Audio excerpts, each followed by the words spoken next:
ሰላም ጤና ይስጥልን ውድ ተመልካቾቻችን እንደምን ቆይታችኋል? እንግዲህ በቆይታችን የኢትዮጵያ አንድነት እንዲሁም የኢትዮጵያ ስልጣኔ መስራች ናቸው ተብለው የሚታወቁት በ1811 ዓ.ም ከእናታቸው ከወይዘሮ አትጠገብ እንዲሁም ከአባታቸው ከደጃች ኃይሉ ወልደ ጊዮርጊስ በቋራ ስለተወለዱት በልጅነታቸው የቄስ ትምህርታቸውን በቸንከር ተክለ ሃይማኖት ስለተከታተሉትና አረበኛ ቋንቋን ጠንቅቀው ያውቃሉ ስለሚባልላቸው ከብዙ ውጣ ውረዶች በኋላ ንጉሠ ነገሥት ዘኢትዮጵያ ዳግማዊ አጼ ቴዎድሮስ ተብለው በአቡነ ሰላማና በጨጊያቸው ፊት ዙፋን ላይ ስለወጡት ስለ ዳግማዊ አጼ ቴዎድሮስ የልፈት ቀናቸውን ምክንያት በማድረግ ነው ቆይታ የምናደርገው። ከእንግዶቼ ከጋዜጠኛ የሺህ ሀሳብ አበራ እንዲሁም ከጋዜጠኛ ምንችል እንግዳ ጋር ቆይታ የምናደርገው። እስከ ፕሮግራማችን ፍጻሜ ድረስ አብራችሁ እንድትቆዩ ከወዲሁ ጋብዛችኋለሁ።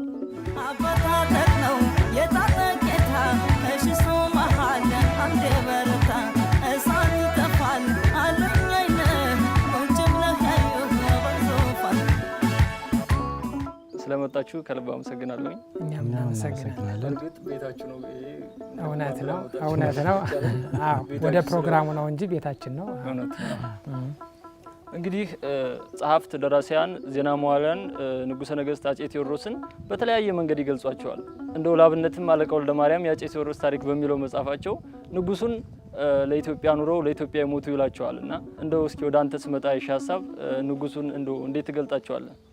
እንግዲህ ዳግማዊ የአጼ ቴዎድሮስ የ19ኛው መቶ ክፍለ ዘመን ልዩ ምልክት የነበሩ ዘመናቸውን በራሳቸው ቀለም የሰሩ ከዘመንም ፈጥነው የሄዱ አንድነትን ናፋቂና የተበታተነ ሀገር የሰሩ ይህን ያህል ከንጉሳዊ ቤተሰብ ሳይወለዱ ገጠር አካባቢ ሆነው ነገር ግን የአውሮፓን ስልጣኔ በኢትዮጵያ ለመትከል ያሰቡ ህልመኛ መሪ በመሆናቸው ምናልባት መገለጫቸው የሚሆነው ዘመንን መቅደማቸው አንድነትን ናፋቂ መሆናቸውና ከዘመኑ በላይ ግዙፍ ሀሳቦችን ወደ ኢትዮጵያ ለማምጣትና ተግባራዊ ለማድረግ ያሰቡ ማሰብ ብቻ ሳይሆን ለመተግበርም የተንቀሳቀሱ መሪ አድርጌ ነው የምገልጻቸው። አጼ ቴዎድሮስ ቅድም የሺህ ሀሳብ እንዳለው በጣም ከዘመናቸው ቀድመው የተፈጠሩ ሰው ናቸው።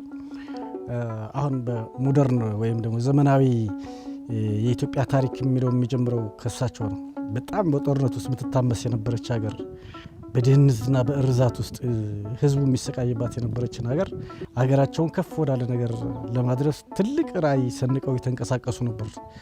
ራዕዩን ሰንቀው ደግሞ ያቆሙ ሰውም አልነበሩም። ያው የሰው ልጅ ሰብዕና በጣም ብዙ ነው። ቴዎድሮስን በጣም ዘመናዊነት አላሚ የቴክኖሎጂ ናፋቂ አድርጎ የሚወስዳለ፣ ጨካኝ የሚያደርጋቸውም አለ፣ ሩህሩህ ደግሞ የሚያደርጋቸው አለ። ለድሃ የቆሙ ሰው ናቸው። በመሬት ስሪት ላይ የነበረውን ቤተክርስቲያን ነክተው ለመውደቃቸው ምክንያት በስፋት የሆነው እሱ ነው። ለድሆችና መሬት ለሌላቸው ድሃዬን እየነካ ድሃዬ ምን ይብላ ብሎ የሚቆሙ ሰው ነበሩና ሰብዕናቸው በጣም ብዙ ነው። አሁን ወደ ዋናው ነጥብ ወደ ቴክኖሎጂ ስንመጣ ቴክኖሎጂ ላይ ናፋቂ ያደረጋቸው ነገር ለመጀመሪያ ጊዜ ሽንፈት ስለገጠማቸው ከቱርኮች ግብጽ ውስጥ ነበሩ። ከዛ ግብጾችና ሱዳኖች ሆነው ደባርቅ ላይ ባደረጉት ጦርነት ይሸነፋሉ። ቆም ብለው ሲያዩ ሞራሉና ይሄ ወኔው ነው እንጂ ውስጣቸው የነበረው የወታደራዊ አደረጃጀታቸውንና የጦር መሳሪያ ትጥቃቸውን ሲያዩ እንደዛ በዘመናዊነት ወደ ኋላ መቅረታቸውን አሰቡና አገሪቱን በማዘመን መጀመሪያ ወታደሩን ማዘመን የሚል ነገር ላይ ስለዚህ ምንድነው ያደረጉት? ከምዕራባውያን አገሮች ጋር በተለይ ከእንግሊዝና ከነ ሩሲያ ጋር እና ፈረንሳይ ጋር ደብዳቤ በመጻጻፍ ኢትዮጵያን ሊያዘመን የሚችል አርቲዛንስ ወይም ደግሞ ባለሙያ የምንላቸውን ሰዎች በእኛ ሀገር ቀጥቃጭ አንጥረኛ እያልን የምንንቃቸውን ሰዎች ከውጭ በማስመጣት እነሱን ቴክኖሎጂውን እንዲያሻግሩ እና ቴክኖሎጂን የታጠቀች ሀገር ሆና የማትደፈር ሀገር ለማድረግ ትልቅ ራዕይ ነበራቸው። ይሄንን ራዕያቸውን ደግሞ ለማሳካት ጋፋት ላይ 7 ቶን የሚመዝነው አሁን ብዙ ሰው ሴባስቶፖል ብቻ የተሰራ ምናምን ይመስላቸው። አሁን እንትን ላይ አሉ መቅደላ ላይ ሌሎች አነስተኛ መድፎች ሁሉ ነበሩ። ሴባስቶፖል ብቻ አይደለም የተሰራ። ሴባስቶፖል ተተኩሶ የፈነዳው ነው። ስለዚህ በጣም በርካታ ጦር መሳሪያዎችን ሙከራ ተደርጎ ነበረ። ያ ብቻ አይደለም የቴክኖሎጂ ሽግግርና ቀጣይነት እንዲኖረው ጋፋት ላይ አሁን እኛ የቴክኒክና ሙያ እንደምንለው ኢትዮጵያውያን ተማሪዎችን ወጣቶችን መልምለው እዛ አካዳሚ ያቋቁመው ነበር። የእውቀትን መሻትና ቀጣይነት አገሪቱን ከቴክኖሎጂ ጥገኝነት የሚያወጣ እና የሚያራምድ ነገር ለማድረግ እዛ አካዳሚ የእውቀት ሽግግር እንዲመጣ ጥረት ያደረጉ ታላቅ መሪ ነበሩ። ያን ደግሞ በተግባርም አሳይተውታል። ምናልባት ያው በወቅቱ በየአቅጣጫው የተነሳባቸው ተቃዋሚ ጎጃምን አሳምነው ሄደው ቀጥተው ሲመጡ ወሎ ይነሳባቸዋል። ወሎ አመንኩ ብለው የቆይና ሲንቀሳቀሱ ደግሞ ሸዋ ይነሳባቸዋል። እና ቴዲ አፍሮ እንዳለው በቃ ከዛም የባዘነ ልቡ የወለቀ መሪ ነበር፣ ትልቅ ራዕይ ተሸክሞ። ስለዚህ በጣም አገሪቱን ከዛ በኋላ ለሚመጡ መሪዎች ሁሉ መሰረት አስይዘው ራዕያቸው ውርስ እንዲኖረው አድርገው የሄዱ መሪ ናቸው። እንደው ከዚህ ጋር ተያይዞ የሹ ወደ አንተ ልምጣና ቴዎድሮስ ታላቅ መሪ ናቸው እንደምናውቃቸው እና የአንድ ሀገር ብልጽግናና የአንድ ሀገር እድገት በባህር ላይ የተመሰረተ ነው የሚል እምነት ነበራቸውና የሚያዩት የነበረ ቀይ ባህርንም እንደ እስትንፋስ ነበር። ኖርማል እንደ ጌጥ ሳይሆን እርሳቸው የሚመለከቱት ቀይ ባህርን እንደ እስትንፋስ አድርገው ነበር የሚያዩት። እርሳቸው በቀይ ባህር ላይ ስላላቸውም እንደ ተጨማሪ ነገር ብትሰጠን። መልካም። እንዳውም በዳግማዊ አጼ ቴዎድሮስ ዙሪያ እንግሊዛዊው ጸሐፊ ዘ ባርፉት ኢምፐረር አን ኢትዮጵያን ትራጀዲ በሚል ፊሊፕ ማርስደን የጻፉት መጽሐፍ አለ። አጼ ቴዎድሮስ ባዶ እግራቸውን ሆነው ነገር ግን ያስቡ የነበሩት እንደ አውሮፓ መሰልጠን፣ እንደ እንግሊዝ መሰልጠን፣ እንደ ሩሲያ መሆን፣ እንደ ፈረንሳይ መሆን ነው። ቀደም ሲል ስናነሳው የነበረ ሴፓስቶፖል መድፍም ሲሰራ ዓላማው የሀገር አንድነትን ሉዓላዊነትን ማስጠበቅ መሰረት ያደረገ ነው። ስያሜውን በምንሄድበት ጊዜ ሴፓስቶፖል ምስራቅ አውሮፓ አካባቢ የሩሲያ ግዛት በወቅቱ የምትገኝ የክሪሚያ ዋና ከተማ ጥቁር ባህርን ማዕከል አድርጋ የምትገኝ ከተማ ናት። በጦርነት በጣም የምትታወቅ የእንግሊዝን የፈረንሳይንና የኦቶማን ቱርክን እንቅስቃሴ መክታ የያዘች በጦርነት በቴክኖሎጂ የምትታወቅ ከተማ ስለሆነች ነው ሴፓስቶፖል የተባለችና ይቺ የጦር ስትራቴጂ ብቻ ሳትሆን የባህር በር የጥቁር ባህር መገኛ ናት። በተለይም ለሩሲያ አውሮፓውያንም በጣም ወደዚህ አካባቢ ለመስፋፋት ሙከራ የሚያደርጉባት ቦታ ነበረችና ዳግማዊ አጼ ቴዎድሮስ የቴክኖሎጂ መንደሩን ሲመሰርቱ የክሪሚያን ጉዳይ የሴፓስቶፖልን ጉዳይ እንዳብነት አንስተውት ነበረ። ሩሲያ በቀይ ባህር አካባቢ በጥቁር ባህር አካባቢ መስፋፋት ላይ ስለነበረች አጼ ቴዎድሮስም እንደዚህ አይነት ህልም ስለነበራቸው የሩሲያ ህልምና የኢትዮጵያ ህልም በወቅቱ ተመጋጋቢ ስለነበረ በርካታ ስያሜዎችን ከክሪሚያ ወይም ከሴፓስቶፖል መጥተዋል ማለት ነው። እንዲሁም ደግሞ በምናይበት ጊዜ ብዙ ጊዜ ከኦቶማን ቱርክ ከግብፅ ጋር የነበረውን ቅራኔና ጥላቻ በምናይበት ጊዜ ከቀይ ባህርን የራስ ከማድረግ ጋር ተያይዞ የመጣ ነው።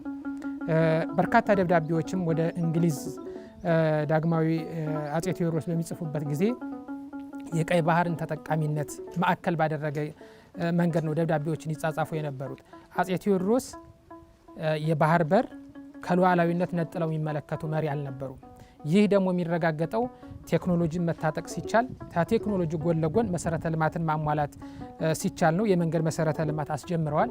የመንገድ መሰረተ ልማት ግን በቂ ስላልነበረ የግድ የባህር በርም ያስፈልጋል በሚል ኦቶማን ቱርኮቹን በወቅቱ ገናና ስለነበሩ ምስራቅ አፍሪካ ላይም የመስፋፋት ዝንባሌ ስለነበራቸው ከግብፅ ከሱዳን ጋር በመሆን ያለ መመከት ከመጀመሪያው ከገና ወደ ስልጣን ከመምጣታቸው ጊዜ ጀምሮ ብዙ ፊልማዎችን አድርገዋል። ወደ ስልጣን ከመጡም በኋላ እነ እንግሊዝን እነ ፈረንሳይን ወይም የውጭ ዲፕሎማሲ የፈለጉት በአንድ በኩል ቴክኖሎጂን ማምጣት ነው፣ ቴክኖሎጂን በሀገር ውስጥ መስራት ነው።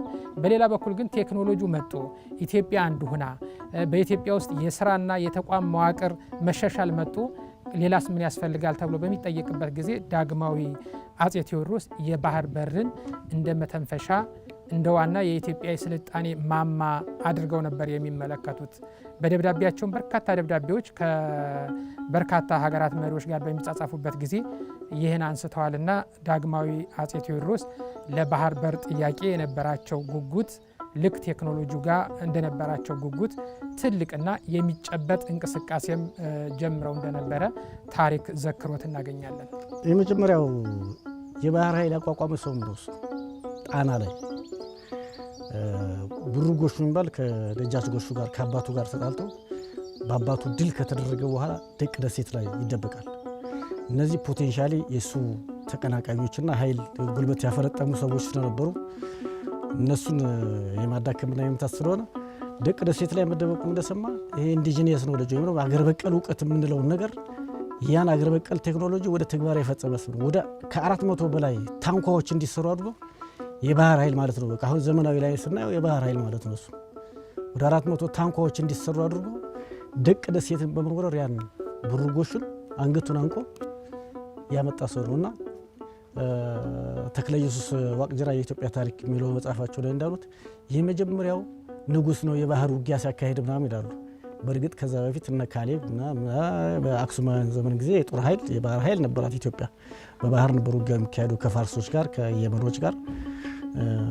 ከዛ በኋላ ከአክሱም መዳከም በኋላ እንግዲህ የመጀመሪያው የባህር ኃይል ሁሉ የመሰረተ ሰው ነው። በጣና ላይ ሀገር በቀል እውቀትን በመጠቀም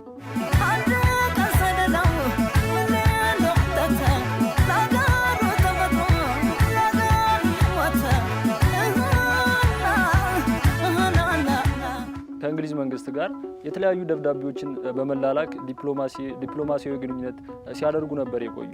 በኋላም እንግዲህ ከእንግሊዝ መንግስት ጋር የነበራቸው የዲፕሎማሲ መሻከር ከመጣ በኋላ የእንግሊዝ ጦር ወደ ኢትዮጵያ መጥቶ ጥቃት ከፍቶ ነበር እና እንዴት እንደመጣና ከመጣ በኋላ ምን እንዳደረገ ምን ይችል እንደው ታብራራለን። ቴዎድሮስ በነገራችን ላይ የኢትዮጵያ የግዛት አንድነትን ብቻ ሳይሆን የሃይማኖት አንድነትንም በጣም የሚሹ ሰው ነበሩ።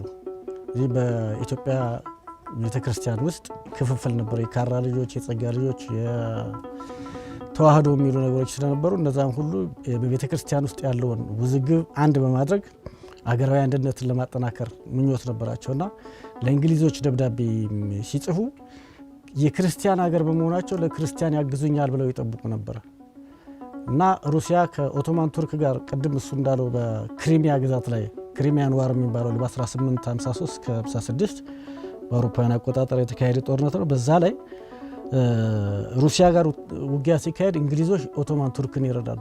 እንዴት የክርስቲያን ሀገር የእስላምን ሀገር ይረዳል ብለው ከዛ በኋላ እንትን ማለት ጀመሩ እና አገር ውስጥ የቴክኖሎጂ ጥማታቸውን ለማርካት ከእንግሊዝም ጥሩ መልስ ስላላገኙ ምንድን ያደረጉት እዚህ የመጡትን ሚሽነሪዎች የሃይማኖት ሰዎችና የተለያዩ ዲፕሎማሲ የመጡት ሰዎችን ሰብስበው ስሯች የጦር መሳሪያ እንዲያመርቱ ቅድም ጋፋት ያልነው ላይ አደረጉ። እዛ እንዲፈቱ ይፈልጋሉ እንግሊዞች እንዲፈቱ በነ ቆንስል ፕላውዲን አማካኝነት ዲፕሎማሲያዊ ግንኙነት ሲደረግ ምን ሲል ሊፈቱ ስላልቻሉ የህንድ የሚኖረውን ጀነራል ናፒየር እነዚህን ሰዎች እንዲያስፈታ ከህንድ መጡ። ተቃዋሚዎቻቸው ወይም ደግሞ አጼ ቴዎድሮስን እንቅስቃሴ በተቃውሞ የሚያዩ ደግሞ ወይም በስጋት የሚያዩ ኢትዮጵያውያን ለስልጣን መቋመጥ አለ፣ አንዱ አንዱን መፈንገል ነው፣ አንዱ አንዱን ማስወጋት ስለነበረ በዛ ምክንያት ኢትዮጵያውያን ናቸው ያን ያክል በሺ የሚቆጠር ኪሎ ሜትር መቅደላ ድረስ ሲመጡ ያገዟቸው ኢትዮጵያውያን ናቸው። እንግዲህ ጀነራል ናፒየር መጡ፣ ፍቱ ተባሉ። መቅደላ አምባ ላይ ታስረው እነዛን ፈረንጆች አልፈታም አሉ። የክብርም ጉዳይ ነው። በድርድር ተካሄደ። ለውጊያ ነው የመጡ። በጦር የበላይነት አሸነፉ። ምን ያሉ አጼ ቴዎድሮስ ለጀነራል ናፒየር በጻፉት ማስታወሻ ላይ ህዝቤን ስርዓት ግባ ብለው እምቢ አለኝ፣ እናንተ ግን ስርዓት ያለው ወታደር ይዛችሁ መጥታችሁ አሸነፋችሁኝ አሉ። ያው ውጊያው ተካሄደ። ምን ተባለ? መጨረሻ ላይ እነ ገብርዬ ሁሉ ከተሰዉ በኋላ መውጫም እንደሌላቸው ሲያዩ ዙሪያቸውንም ደም ተቃብተው ነው ሄዱ ከኢትዮጵያ ህዝብ ጋር። የእሳቸው መሞት እንጂ መትረፍ የሚመኝ ሰው አልነበረም። ደጋፊያቸው እየሳሳ ነበር ቁጥሩ። ስለዚህ ራሳቸውን አጠፉ፣ ለሀገራቸውም ክብር ለራሳቸውም ክብር። ከዚያ በኋላ እጅን አልሰጥም የሚለው መንፈስ በማድረጋቸው ከአጼ ቴዎድሮስ ሞት እስከ አድዋ ድረስ አንገቱን ቀና አድርጎ በልበ ሙሉነትና በኩራት የሚሄድ ህዝብ ተፈጥሮ ነበር ኢትዮጵያ ውስጥ በአጼ ቴዎድሮስ ራሳቸውን ማጥፋት ምክንያት። አሁን እስካለነው ድረስ የስነ ልቦና ጥንካሬና የኢትዮጵያን አትድፈሩኝ ባይነት በአንድነታችን ላይ የመጽናት ጉዳይ ላይ ትልቅ ስራ ሰርተው የሄዱ ናቸው። የተሰዉበትን ቀን ምክንያት በማድረግ ነው እና ይህን ፕሮግራም ያዘጋጀ ነው እና እንደው ትናንት ቴዎድሮስ ቴክኖሎጂ ላይ የነበራቸውን ራዕይ ከእርሳቸው በኋላ የመጡ ነገስታት ከእርሳቸው በኋላ የመጡ ሀገረ ገዢዎች የእርሳቸውን ሌጋሲ ወይም እንደው የእርሳቸውን የሀገረ መንግስት ግንባታ አስቀጥሎት ቢሆን ኑሮ እንደው ምናልባት አሁን ሌላ ኃያላን ከሚባሉ ሀገራት ተርታ ተሰልፈን ራሴን እንደው ማገኘዋለሁ የሚል ሀሳብም ነበረኝ። ይሄ እንደው የኔም ቁጭት ስለሆነ እንደ አንድ ጋዜጠኛም እንደ አንድ ዜጋም እንደው ምንድነው ማነቆ የሆነን ብዬ ስለማስብ ነውና የሹ ወደ አንተ ልምጣ እስኪ መጀመሪያ። በጣም መሰረታዊና ምናልባትም በዚህ ወቅት የሚነሳው ጉዳይ ነው። ያው ታሪክ ያለፈ ጉዳይ ነው። በታሪክነቱ የሚነሳው ለዛሬ ላይ የሚለኩሰው አዎንታዊ የሆነ ነገር ይኖራል ተብሎ ስለሚታሰብ ነው። ስለዚህ ካለፉ ታሪኮቻችን ከበጎውም ከጥሩም መማር ግድ ነው። በአጼ ቴዎድሮስ ዘመን አጼ ቴዎድሮስን የሚመስሉ በርካታ መሪዎች በበርካታ ሀገራት መጥተው ነበረ። ለምሳሌ ጃፓንን በምናይበት ጊዜ መጂ ብለው የሚጠሩት ጃፓናውያን መሪ መጥተው ነበረ። እሳቢያቸው የተከፋፈለች ጃፓንን በፊውዳል ስርዓት የሚያምን ጃፓንን ወደ አንድነት መልሶ ጠንካራ ቴክኖሎጂን ገንብቶ ጠንካራ የመከላከያ ስርዓት ጠንካራ ተቋም መገንባትን መሰረት ያደረገ መሪ ልክ እንደ አጼ ቴዎድሮስ መጥቶ ነበረ። ጃፓናውያን ተሳካላቸው። ወደ ሩሲያ በምንሄድበት ጊዜም 19ኛው መቶ ክፍለ ዘመን ላይ እነሱ የዘግሬት ፒተር የሚሉት መሪ ነበራቸው።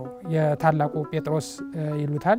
ልክ ሩሲያም እንደኛ በወቅቱ እንደ ዘመነ መሳፍንቱ ጊዜ በጣም የተከፋፈለች እንዳሁኑ ሰፊ ያልነበረች የባህር ኃይል እንኳን ያልነበራት የተደራጀ የፖለቲካ አመራርና ቢሮክራሲዋን በጣም የላላ ነበረ። ነገር ግን ፒተር ተሳካለት። ሩሲያን የዛሬዋን ሩሲያም ትመስለውን ሰራ። ሩሲያም አሁን ላይ ዓለም ላይ ገናና ናት። ጃፓንም በዓለም ኢኮኖሚ ከ3 እስከ 4 ናት አሁን እንኳን። ከዛን ጊዜ ጀምሮ ለ200 ዓመታት ያህል እድገታቸውን የተወሰነ ዝቅና ከፍ የማለት ነገር ቢኖርም ገናና ግን መሆን ችለዋል። እንደውም አንዳንዶች ሲጽፉ የአጼ ቴዎድሮስን ልክ እንደ አውሮፓው ፒተር፣ እንደ ጃፓኑ መርጂ፣ እንደ ጀርመኑ ኦቶማን ቢስማርክ ይመስላቸዋል።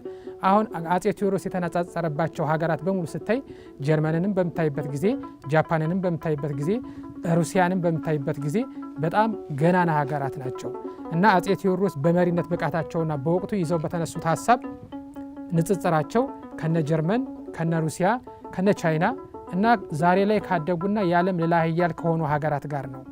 አጼ ቴዎድሮስ በወቅቱም በትውልድ ዥረት ውስጥም ለምን አልተሳካም? ኢትዮጵያ በወቅቱ ከነ ጃፓን ጋር ስሟን መጥቀስ ከቻልን፣ ከነ ሩሲያ ጋር ስሟን መጥቀስ ከቻልን፣ ከነ ቻይና ጋር ስሟ የሚጠቀስ ከሆነ ዛሬ ለምን ከታዳጊ ሀገራት በግጭት በጦርነት ስሟ የሚነሳ በድህነት ስሟ የሚነሳ ሀገር ሆነች? ከአጼ ቴዎድሮስ እስካሁን ምን ገጥሞን ነው የሚለውን ጥያቄ ማየት በጣም መልካም ይመስለኛል። ፕሮፌሰር ባህሩ ዘውዴ የኢትዮጵያ ዘመናዊ ታሪክ ከአጼ ቴዎድሮስ እስከ ደርግ ያለውን በጻፉበት መጽሐፍ ከአጼ ቴዎድሮስ ላይ ሲነሱ የአጼ ቴዎድሮስ ሙሉ በሙሉ ራዕዩ ያልተሳካው የአጼ ቴዎድሮስን ሀሳብ መሸከም የሚችል ተቋማዊ ስርዓት ኢትዮጵያ ላይ በወቅቱ አልነበረም በሚል ነው የሚደመድሙት። ስለዚህ አንዱ ስብራታችን ተቋማዊ ስርዓት ነው። ቀደም ብዬ የጠቀስኳቸው እነ ፒተር የሩሲያ፣ እነ መጂ የጃፓን፣ የቻይና፣ የሌሎችም ሀገራት በምናይበት ጊዜ ጥሩ መሪዎች ይመጣሉ። ከጥሩ መሪዎች ጎን ደግሞ ጥሩ ተቋማት የሚሻገሩ ተቋማት አብረው ይመጣሉ። በአጼ ቴዎድሮስ በኩል ግን ጥሩ መሪ በወቅቱ ነበረ። ነገር ግን ይህ መሪ በተቋማት የታጀበ አልነበረም። በወቅቱ የነበረው የኢትዮጵያ ማህበራዊ ሁኔታ የአጼ ቴዎድሮስን እሳቤ ለመሸከም አቅምም አልነበረውም። ስለዚህ አጼ ቴዎድሮስ እንደ ግለሰብ ህልመኛ ሆኑ እንጂ ህልማቸውን ተቋማት አልተሸከሙትምና ተሸክመውም 100 ዓመትና ከ100 ዓመት በላይ መሻገር አልቻሉም። ስለዚህ በኢትዮጵያ አንዱ ያለው መሰረታዊ ችግር የተቋም ግንባታ ችግር እንደሆነ ማየት እንችላለን ማለት ነው። ሁለተኛው መሰረታዊ ችግር ደግሞ መነሳት የሚገባው ፖለቲካዊ አካታችነት ነው።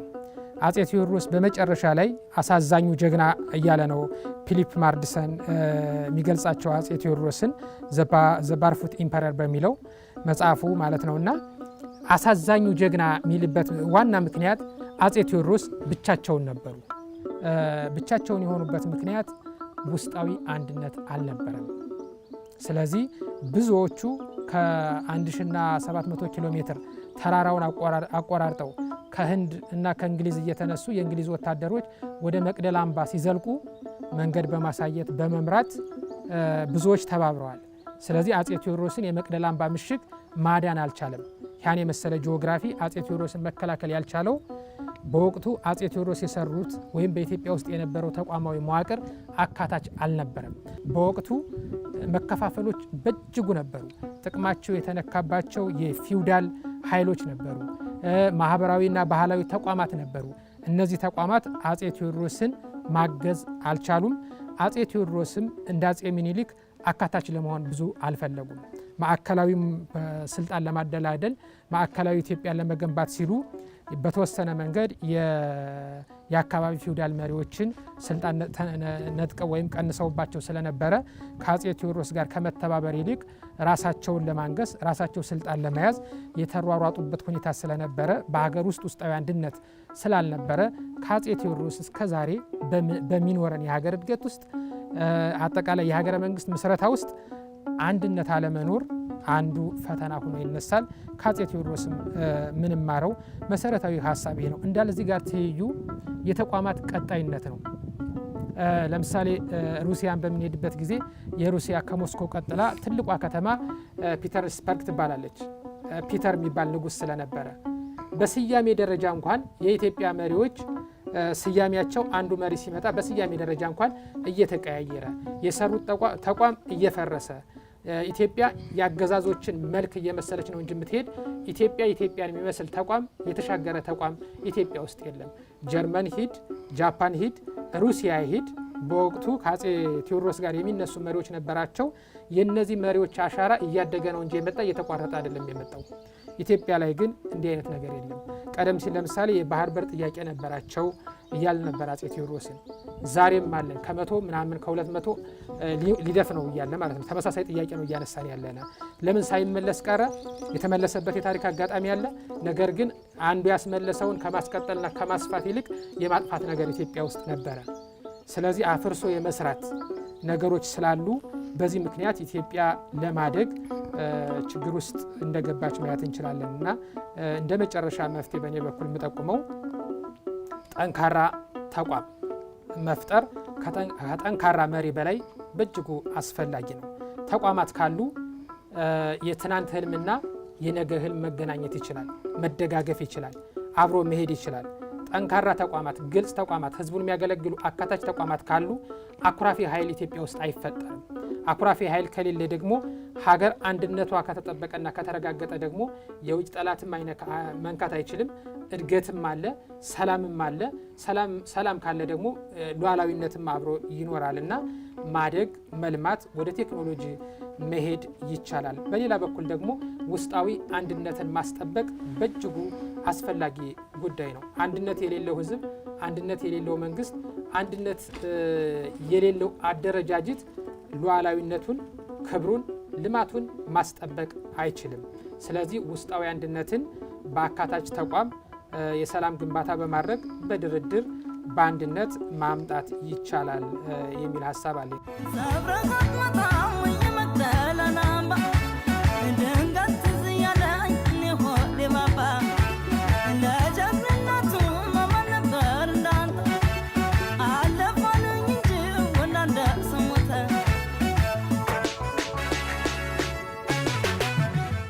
ነጋድራስ ገብረሕይወት ባይከዳኝ ከጻፋት ውስጥ አንድ ነገር ማንበብ ፈለኩኝ።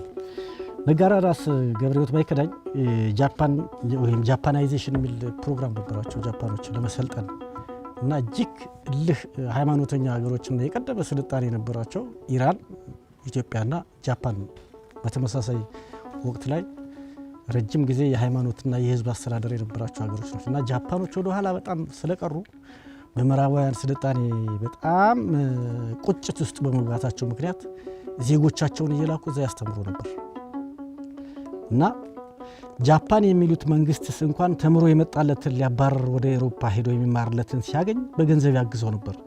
የትምህርትን ቤት እከፍታለሁ ብሎ የሚመጣውን የአውሮፓን ሰው እንኳን ሊከለክል በገንዘቡ እንዲመጣለት ይዋዋሉ ነበር። ስለዚህም ህዝቡ አይኑን ከፈተ፣ ሀብታምም ሆነ በረታም ታፈረም። ቻይናና እስያ የሚባሉ ሁለት መንግስታትም የጃፓንን መንገድ በብዙ ትጋት መከተል ጀምረዋል። ይሄ እንግዲህ ዜጎቻቸውን ወደ ምዕራባውያን ሀገሮች እየላኩ የቴክኖሎጂ ጥማታቸውና ከዛ በኋላ ተቋማትን በማስቀጠል ጃፓን ተስፈንጠራ እንግዲህ አሁን ያለችበትን ደረጃ እናውቃለን።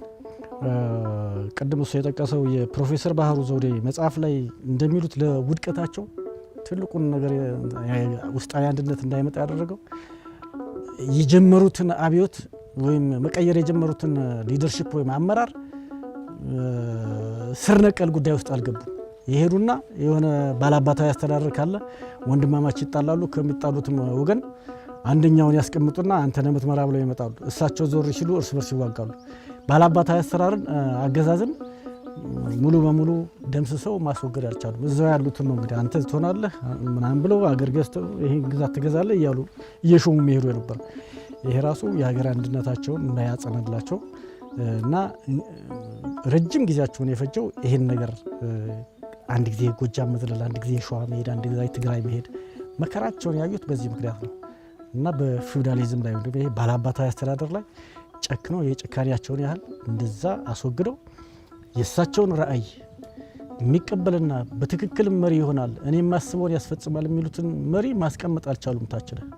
ይሄ ደግሞ ለመጨረሻው ለበኋላ ውድቀታቸው እንትን አድርጓል። አፄ ኃይለ ሥላሴ በጣም የወደመችን በጦርነት በፋሽዝም ወደ ስልጣኔ እንትን ለማድረግ እሳቸው ሞክረዋል። ወደ ውጭ እየተላኩ እንግዲህ አብዛኛው ሶሻል ሳይንስ፣ ዲፕሎማሲ ላይ፣ ዓለም አቀፍ ግንኙነት ላይ፣ ህግ ላይ ምናምን የሚማሩ ቫይብራንት ሆኖ ግን ቴክኖሎጂን ወደዛ የሚያስቀጥል ትውልድ ግን ማፍራት ላይ ብዙ ማስቀጥል አልቻሉም። ሙከራው ነበረ ግን በአብዛኛው ሶሻል ሳይንስ ላይ እንትን ያሉ ናቸው የነበሩ። መሪዎቻቸውንም ስታይ ጠቅላይ ሚኒስትሩ እና አክሊሉ ሀብተወልድ ህግ ነው የተማሩ እና የልማ ደሬሳ ኢኮኖሚክስ ነው። ሌሎችም እንደዚህ ዓለም አቀፍ ግንኙነት ላይ እና ከተማ ይፍሩ እንደዛ እና ሞክረዋል። ቢያንስ ሀገር የሚባለውን ነገር መስራት ሀገር መስራቱን አፄ ኃይለ ሥላሴ ላይ ስንመጣ ተሰርቷል እና ማስቀጠል ያልተቻለው ምንድነው? ደርግም መጣና አብዮት በእርግጥ ሪቮሉሽን ነው። ሪቮሉሽን በጣም ስር ነቀል ደግሞ ራዲካል ቼንጅ የምንለውን ለማምጣት ነው የሞከሩ። ተሞክሯል። በስፋት ነው የተሰራው። በእርሻም በቴክኖሎጂም አገሪቱን ለማዘመን እጅግ በጣም ጥረት አድርገዋል። ከዛ በኋላ ያየነው ነገር እጅግ በጣም የሚያሳፍር ነገር ነው ያየሁት። እኔ መተከል ነው ተወልጄ ያደኩትና ህፃን ሆነን ወደ ፓዊ ሰፈራ ጣቢያ የሚሄደው እስካሁን ድረስ ቢቀጥል ኖሮ አገርን የሚቀልብና የትና የት አገሪቱን የሚያስፈነጥር የቴክኖሎጂ እንቅስቃሴ ነው ነበር። ጀልባ ይመረት ነበር። እዛው ፓዊ ነው የሚመረት የነበረው። አሳ ማስገሪያ ጀልባ፣ የትራንስፖርት ጀልባዎች ከፕላስቲክ የሚሰሩ ናቸው። እነሱ ይመረቱ ነበር። የሩዝ መፈልፈያ እኔ ሄጄ አይቼዋለሁ ተማሪ ሆኜ። በቀጥታ ወደ ጣሊያንና ወደ አውሮፓ ሀገሮች የሚላክ የሩዝ ምርት ነበር ለኤክስፖርት ኳሊቲ። በጣም ነጭ ስኳር የሚመስል ፋብሪካውን ሄጄ አይቼዋለሁ። የለውዝ መፈልፈያ ነበር። የወተት ፋብሪካ ነበር። ያን የመሰለ አገር፣ ያን የመሰለ የቴክኖሎጂ ጅምር በለስ ወንዝ ላይ የኤሌክትሪክ ሃይድሮኤሌክትሪክ ፓወር ለመስራት ታናሉ ሁሉ ተቆፍሮ ተጀምሮ እያለ ነው ወያኔ ገብታ እንደዛ ውድምድሙን አደረገች። አሁን በቅርብ ሄጄ ነበረ። አፈር ነው ያ ሁሉ የሚያቸው የነበሩ እንትኖች ጥሻ ወርሷቸው ፈራርሰው ምናምን ነው ብታየውና አንደኛው ሲመጣ አንደኛው ነው ያ ሁሉ ማሽነሪ ወላልቆ ወደሚሄድበት ሀገር ኤርትራና ወያኔ ናቸው የተካፈሉት፣ አግዘውታል።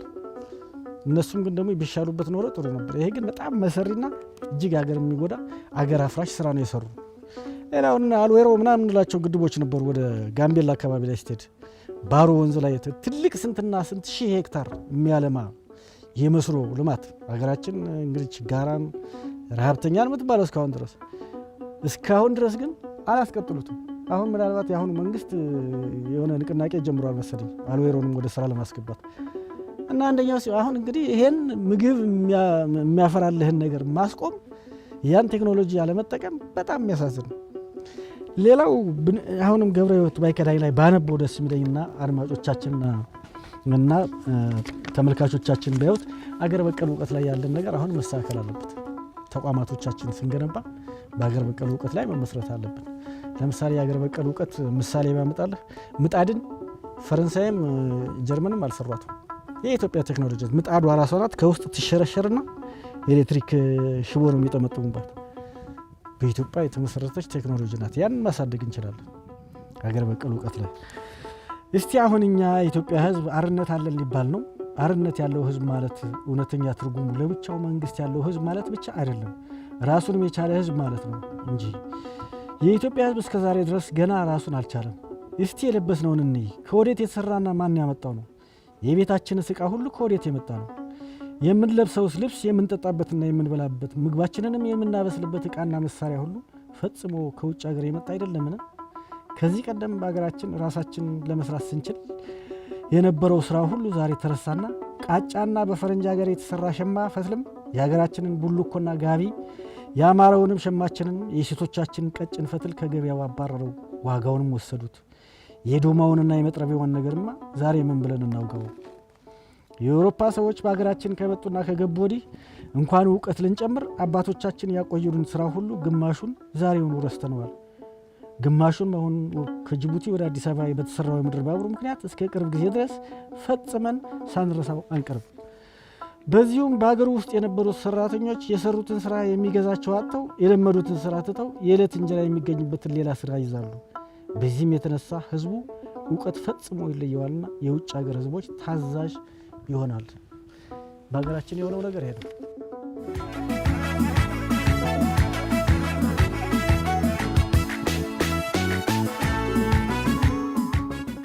የነበረን ጊዜ አጭር ሆነና ልንለያይ ግድ ሆነ እንጂ አገራዊ ጉዳዮች እንደዚሁ እያነሳን የተለያዩ ነገሮችን እያነሳን ብንቆይ አሪፍ ነበረ። የሹ ምን ይችል ስለነበረን ጊዜ ከልብ አመሰግናለሁኝ። ተመልካቾቻችን የዳግማዊ አጼ ቴዎድሮስን የልፈት ቀን ምክንያት በማድረግ የነበረን ቆይታ ይህንን ይመስል ነበረ። እስከ ፕሮግራማችን ፍጻሜ ድረስ አብራችሁን ስለነበራችሁ ከልብ እናመሰግናለን። ቀሪ የአሚኮ ዝግጅቶች ከስቱዲዮ ይቀጥላሉ።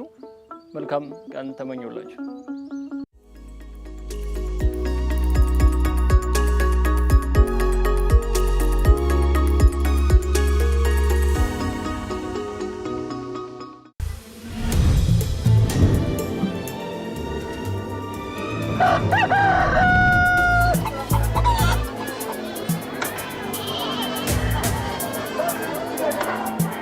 እርሱ የትም ሳይሄዱ የአገር ገበያ ደጃፉ ይቆማል። መክፈልና መቀበል በፍጥነት ይፈጸማል። መስተጋብሩን አዘምነን ዛሬም አገልጋይ ሆነን ገና ከዋዜማው ሁሉም ገበያ አቅርቦት ተሟልቶ የበዓል ድባብ ይደምቃል። የሰንበት ፀሐይ ስትፈካ እነሆ በዓለ ፋሲካ። ወዳጅ ዘመድ ይጠያየቃል። የበዓል ድባብ እየተጋራ ማዕድ ከቦ ይመገባል። ርቀት በቴክኖሎጂ ተዳኝቶ ከያለበት አብሮ ይውላል። ከዘመን ጋር እየተራመደ ልብን ከልብ ያዋደደ ኢትዮ ቴሌኮም። መልካም የፋሲካ በዓል።